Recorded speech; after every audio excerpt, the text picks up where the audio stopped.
हमें लड़ना है, हमें पीछे नहीं हटना, डरना नहीं है। और हमें ये लोग मंदिर की तरफ धकेलेंगे, लेकिन हमें मंदिर की तरफ नहीं जाना। हमें स्वास्थ्य, शिक्षा, रोजगार, उद्योग, इसकी बात करनी है। हमारे जो आज 20 से 35 साल के नवयुवक हैं वो थोड़े डिप्रेशन में हैं, क्योंकि नौकरी नहीं है, व्यापार नहीं है, बेरोजगारी है और देश पे एक तानाशाह शासन कर रहा है जो धोखे से देश को बर्बाद कर रहा है। देश के एक एक इंस्टीट्यूशन जो कांग्रेस ने बनाए उनको बेच रहा है। और ये बात प्रधानमंत्री का उन्होंने एक फंड बनाया था, उसमें हजारों करोड़ का घपला कर लिया और उसकी जो है ऑडिट करने को भी तैयार नहीं है। हजारों करोड़ रुपए उस पर लिया इन्होंने और उस पर एडवर्टाइजमेंट किया। देश का ये वो प्रधानमंत्री है, ये वो दलाल प्रधानमंत्री है।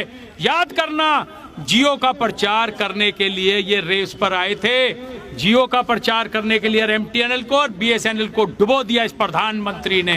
एक प्राइवेट आदमी की एडवर्टाइजमेंट, आपको ध्यान होगा, इसने जियो का प्रचार किया था, भूला नहीं। इसने पोर्ट भेज दिए, जितनी भी ड्रग्स आ रही है, अफीम आ रही है, वो सारी विदेशों से आ रही है, अडानी के पोर्ट पर आ रही है। वहां से सीआरपीएफ को हटा दिया गया है, देश की जनरेशन को बर्बाद किया जा रहा है।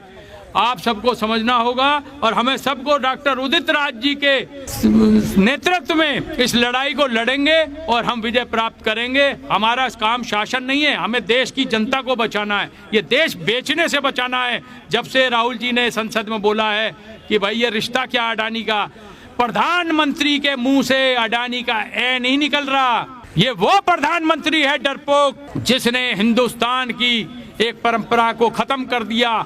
9 साल में इस फेंकने वाले प्रधानमंत्री ने एक भी प्रेस कॉन्फ्रेंस नहीं करी, क्योंकि इतने झूठ बोले हैं, इतने झूठ बोले हैं, उन पत्रकारों का सामना ही नहीं कर सकते प्रधानमंत्री। साथियों, आज संघर्ष का टाइम है और ये संघर्ष डॉक्टर उदित राज जी के नेतृत्व में आज हम सत्याग्रह पे बैठे हैं।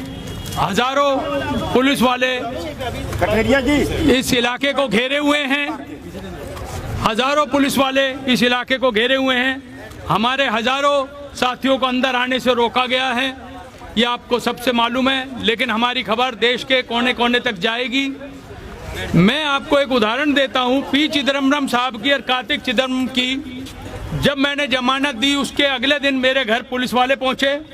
मैंने डॉक्टर साहब को फोन किया, डॉक्टर उदित राज जी ने उसी टाइम कमिश्नर साहब को फोन करा कि ये क्या बदमाशी चल रही है, और वो वापस गए। उसके बाद मेरे घर की बिजली काटी गई, उसके बाद मेरे घर की बिजली काट दी गई। उसमें डॉक्टर साहब ने फिर उसमें मेरी बड़ी मदद करी। रात को कमिश्नर को फोन करा, डीसीपी को फोन करा, सुबह 4 बजे बिजली जोड़ गए।